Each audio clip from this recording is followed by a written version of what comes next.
AITA not ordering any food so I wouldn't have to split the bill. I've been part of this friend group since college, and our bond runs deep. There are about 8 of us, and we've shared countless memories and adventures together. From celebrating birthdays and navigating the trials of exams to parting our way through the ups and downs of early adulthood, we've seen it all. But like any group, there are a few who seem to make things more complicated than they need to be. In our case, those people are Susan and Greg. They have this uncanny ability to turn any fun outing into a financial nightmare for the rest of us. It all started back in our college days. We'd head out to grab a bite, everyone would order within reason, and then there'd be Susan and Greg. They'd pick the most expensive items on the menu, order extra drinks, and then, when the bill came, they'd suddenly have a financial crisis.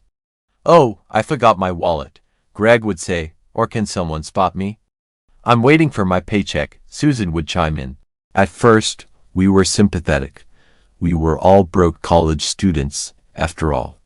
But as the years went on, their behavior didn't change. I remember one particular incident during a group trip to the beach. We decided to have a nice dinner at a seafood restaurant. Everyone ordered modestly, aware of our budgets. But not Susan and Greg. They ordered lobsters, cocktails, desserts, the works. When the bill came, they pulled the same old routine. This time, Greg claimed his card wasn't working, and Susan said she had an unexpected expense come up. We all ended up chipping in to cover their portion. It was frustrating, but we let it slide, thinking it was a one-time thing. But it wasn't. It never was. Over the years, these incidents piled up. There was the time at Sarah's birthday dinner when Greg ordered an expensive bottle of wine and then conveniently had to leave early, sticking us with the bill. Or the time at the new sushi place when Susan claimed she was short on cash after ordering enough food to feed an army. Each time, they had an excuse, and each time, we ended up paying more than our fair share. Last weekend, Dan, one of the guys from the group, told me about a casual dinner that was being planned. Now, Don's a good friend, and I usually enjoy these get-togethers, but I made it clear that if Susan or Greg were going to be there, I'd rather skip it. Dan, being the peacemaker he always is, tried to convince me to come, saying it would be good to put my differences aside just this once. Reluctantly, I agreed, but I had a plan. We all showed up at the restaurant, and, as expected, the conversation was lively. When it came time to order, everyone went around and picked their dishes. Most people chose meals that cost around $40, a reasonable amount for a nice dinner, but then it was Susan and Greg's turn. True to form, they went all out, each ordering dishes that cost around $200. They didn't even blink as they rattled off their selections, and I could feel my irritation rising. When it was my turn to order, I simply pointed to the $4 Miller Lite on the menu and sent the waiter away. Everyone looked at me, especially Dan, who asked why I wasn't ordering any food. I shrugged and said I had lost my appetite. 2 of our other friends followed suit, canceling their orders and opting for just drinks. The atmosphere grew tense, but I didn't care. I was done playing along with this charade.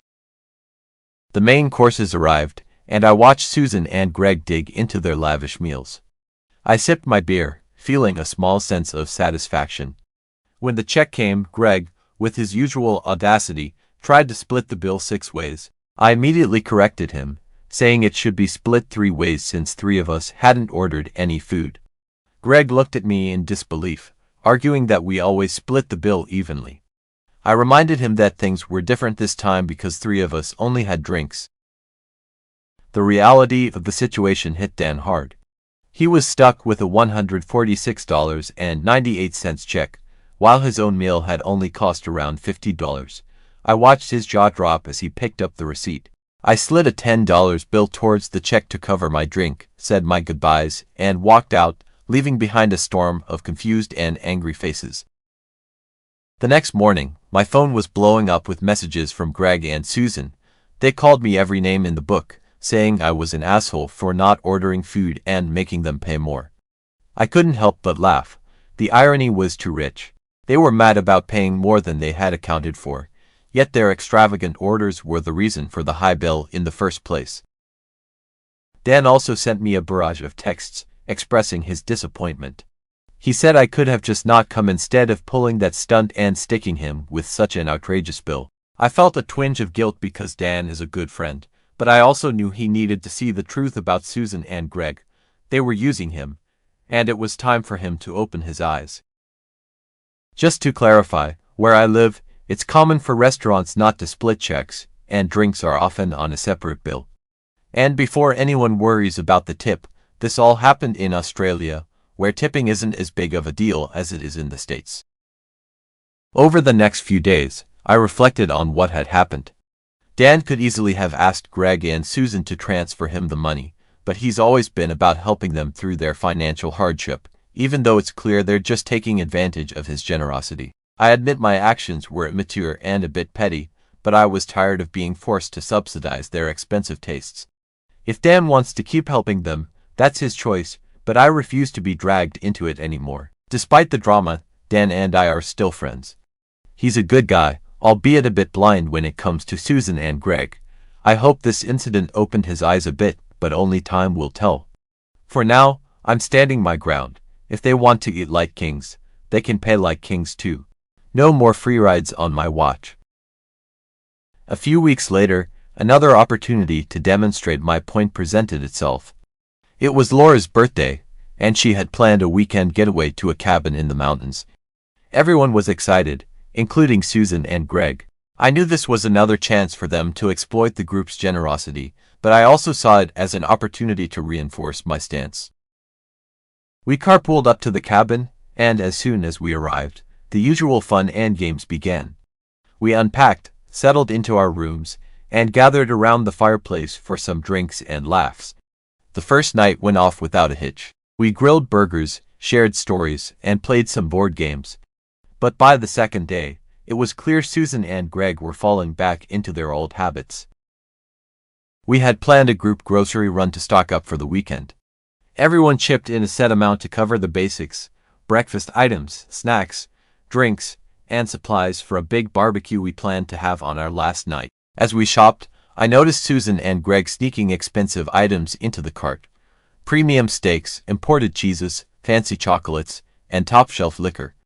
I decided to let it slide for the moment, but I made a mental note to address it later. Back at the cabin, everyone pitched in to prepare dinner. We cooked up a storm, and the meal was fantastic. But as the night wore on and the drinks flowed, Susan and Greg's contributions became apparent. They were the first to indulge in the premium items they had slipped into the cart, and they encouraged others to do the same. When the topic of splitting the grocery bill came up, they once again tried to spread the cost evenly among the group. I had anticipated this and had kept track of who contributed what. I pulled out my notes and pointed out that certain items were not agreed upon by everyone and should be covered by those who added them. Susan and Greg protested, claiming it was all part of the communal experience, but the rest of the group backed me up. They had had enough of the freeloading as well. The tension was palpable, but I remained firm.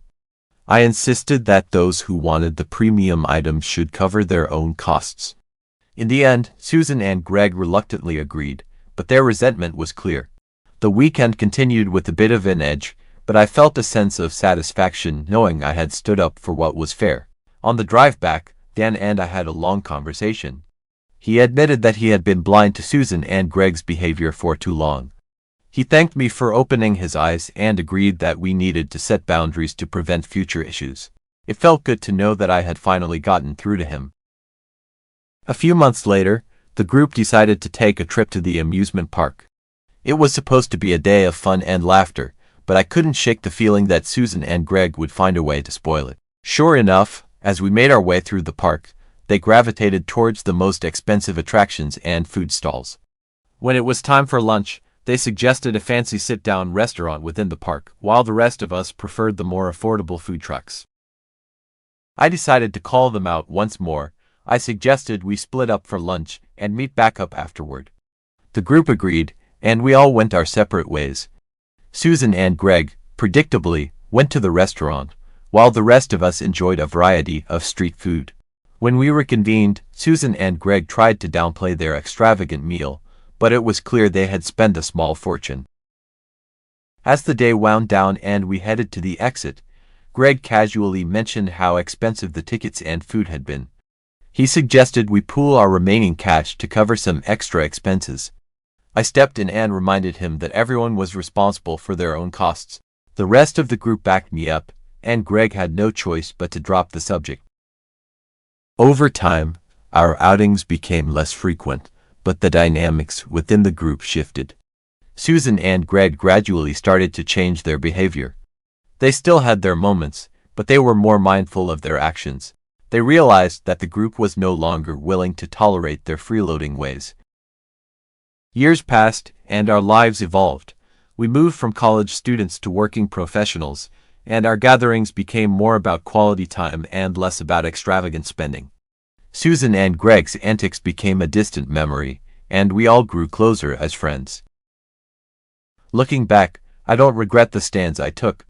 They were necessary to preserve the integrity of our friendships and ensure that everyone contributed their fair share.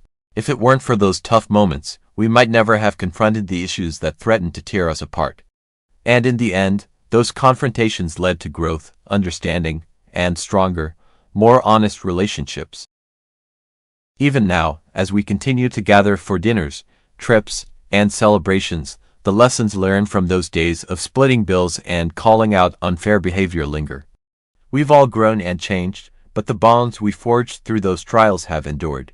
And for that, I'm grateful.